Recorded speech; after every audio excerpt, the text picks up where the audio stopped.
應該有，已仲有我的美酒、跑車、相機、金錶也講究，直到世間個個也妒忌，仍不怎麼富有。用我尚有換我沒有，其實已用盡所擁有。曾付出幾多心跳來換取一堆堆的發票，人值得命中減少幾秒，多買一隻錶，秒速捉得緊了，而皮膚竟偷偷鬆了，為何用到盡了，至知那樣緊要。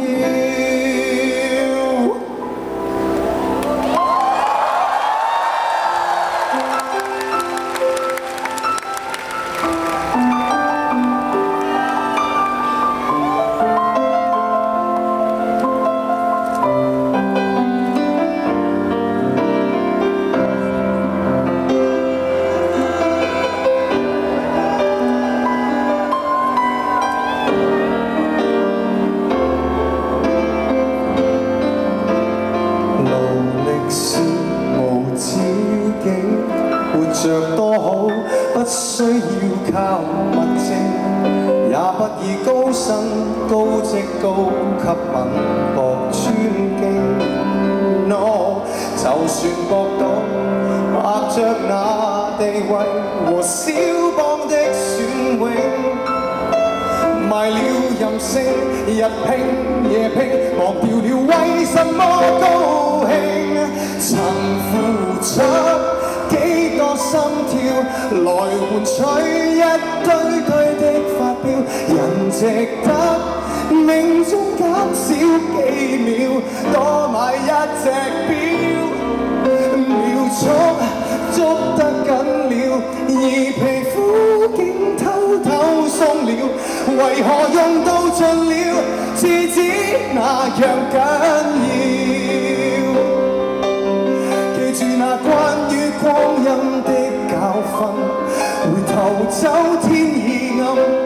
你顯出了10寸是和分，可有換到10寸金？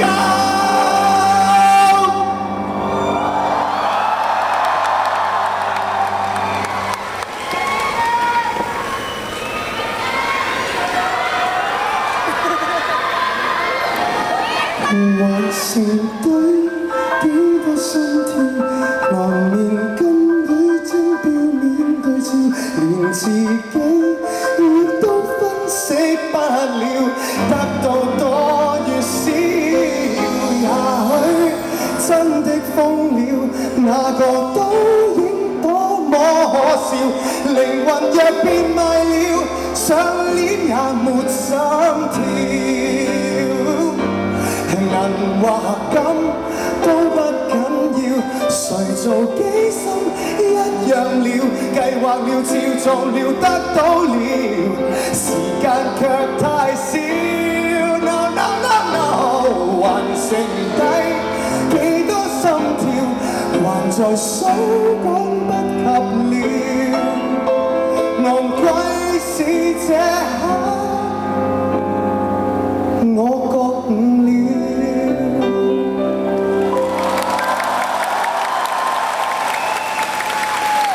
在時間裏看破一生。